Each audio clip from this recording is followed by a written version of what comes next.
भागवत कथा हमारे पिताजी श्री स्वर्गीय सत्यनारायण जी बजारी जी की पुण्य स्मृति में कार्यक्रम कराया जा रहा है।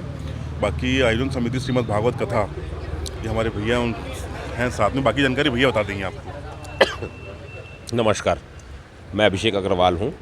जैसा कि आप सबको पूर्व विदित है कि श्री वृंदावन धाम से अनिरुद्धाचार्य जी महाराज जी की भागवत कथा हमने आयोजित की है, जिसका समय 19 से 25 जनवरी दोपहर 1 से 4 बजे तक रहेगा। स्थान गुड़ियारी में हनुमान मंदिर मैदान श्रीनगर रोड पर ये कथा आयोजित हो रही है, जिसकी सारी तैयारियां पिछले 2 महीने से चल रही हैं। क्या अभी तक जो फाइनल युद्ध स्तर पे आप लोग युद्ध स्तर पर हमने अभी पार्किंग की समुचित व्यवस्था की है। मैदान में चिकित्सा की व्यवस्था के लिए हमने गाइडेंस दे दिए हैं। 2-4 बड़े जो अस्पताल रायपुर के अंदर हैं उनसे हमने कोऑर्डिनेशन कर लिया है। प्रशासन की सारी अनुमति हमने प्रदान कर ली है। शौचालयों की व्यवस्था भी पूर्ण हो चुकी है। जो सबसे बड़ा डोम छत्तीसगढ़ का अभी यहाँ पर है, छत्तीसगढ़ और महाराष्ट्र में मिला करके, वैसा 1 लाख फुट का डोम भी हमने यहाँ पर तैयार कर लिया, जो कि अभी आप कथा पंडाल पे उसको कवरेज कर लेंगे।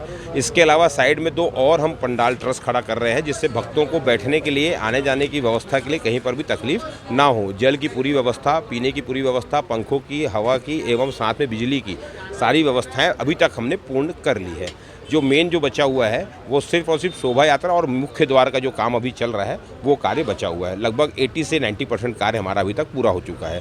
भव्य शोभा यात्रा में जो महाराष्ट्र की लगभग 150 लोगों की जो टीम है, बाजा की, तासा बाजा नागपुर की, उसको हमने बुक किया है। वो भी हमारे पास में 18 तारीख को सुबह पहुँच जाएंगे। शाम को 18 तारीख को 6 बजे भारत माता चौक से भव्य शोभा यात्रा निकलेगी। इसके साथ 2 बड़ी झांकियों का निर्माण किया गया है, जिसमें एक श्री रामचंद्र जी की है और एक बांके बिहारी जी की झांकी है। जो चली झांकी रहेगी वो भी हमारी शोभा यात्रा का हिस्सा रहेगी। इसके अलावा एक और बैंड जो छत्तीसगढ़ में फेमस है, ऐसे डीजे और धमाल के साथ में शोभा यात्रा बाजे गाजे के साथ लगभग 8 से 9 सेगमेंट हमने उसमें शामिल किए हैं। भव्य शोभा यात्रा में आतिशबाजी के साथ रंगोली का निर्माण, पुष्प वर्षा, जगह जगह जो लोग भक्तजन हैं वो अपनी खुशी से मंच बना के महाराज जी का स्वागत करेंगे। ये वाकई एक दिव्य अनुभव होगा सभी के लिए। हाँ, भगवान मिल गया। मतलब जैसे आपको देखना है ग्राउंड पर भी राम मंदिर का मतलब टोटल पूरा स्वरूप बन रहा है यहाँ पर, जिसमें कि अपन बांके बिहारी जी की मूर्ति भी लगा रहे हैं यहाँ पर, और हनुमान जी का, हमारे गुड़ियारी हनुमान जी महाराज जी आप सब जानते ही उनको, उनका अलग स्वरूप बन रहा है यहाँ पर। और भी बहुत सारी कुछ चीज़ जो आप सामने देखेंगे आप लोग, मतलब डे वाइज डे अलग अलग कार्यक्रम है यहाँ पर। हर दिन अलग चीज़ अपन करने प्रयास कर रहे हैं। बाहर से जो भक्तगण आ रहे हैं उनके लिए क्या व्यवस्था है? बाहर से जो आएंगे, जो हमको जानकारी मिलेगी, उनकी अलग से व्यवस्था की है यहाँ पर। जैसे कोई धर्मशाला अगर कोई हमको जानकारी पहले मिलती है तो ऐसी व्यवस्था करेंगे उनके अपन। प्रशासन पुलिस प्रशासन सुरक्षा व्यवस्था, शासन प्रशासन पूरा हमारे साथ है। हर तरफ से हर परमिशन लेके रखे हमने। प्रभारियों की नियुक्ति कर दी थी। सारे प्रभारी अपनी सूची के हिसाब से अपने व्हाट्सएप ग्रुप बना करके जो व्यवस्था यहाँ पर पिछले 2 कथाओं में हुई है, सेम पूरी व्यवस्था का हम यहाँ प्रबंध कर रहे हैं। कुछ एक्स्ट्रा करने की कोशिश भी हमने की है। जैसे पिछली 2 कथाओं में इतने वॉशरूम अगर जो महिलाओं को दिक्कतें होती हैं, आम जनों को दिक्कतें होती, तो हमने मेडिकल के जो कैंप बनाए, मेडिकल कैंप में अलग वॉशरूम बनाया है, महिलाओं के लिए हमने अलग, और कुल मिलाकर के 25 से 30 हमने वॉशरूम की व्यवस्था यहाँ पर की है। सतत कार्यक्रम है।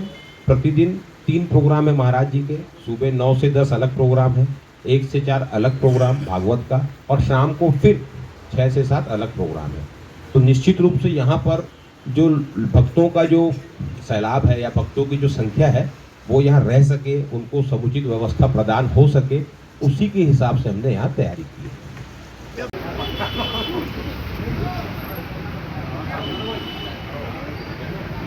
उनके लिए विशेष व्यवस्था यही है कि जो हम अपने घर की महिलाएं और वृद्धों के लिए कर रहे हैं वही व्यवस्था हम उनके लिए कर रहे हैं। हमने आयोजन समिति में सबसे पहले जिस समय हम मीटिंग लिए, क्षेत्र के सभी लोगों को बुला के टीम का गठन किया, प्रभारियों का गठन किया। हमने सुनिश्चित कर लिया था कि ऐसी भागवत को अगर ऐसे वृद्ध और निःशक्त लोग सुनेंगे तो हमारे को सबसे बड़ी हमारी जीत वही होगी। तो हमने उनके लिए विशेष व्यवस्था रखी है। आयोजन परिवार के जस्ट बगल में लग करके ऐसी डी व्यवस्था कर रहे हैं, जहाँ पर वो आराम से आके किसी भी समय वो उनको आने जाने में तकलीफ नहीं होगी और बैठ के सुनने में तकलीफ नहीं होगी।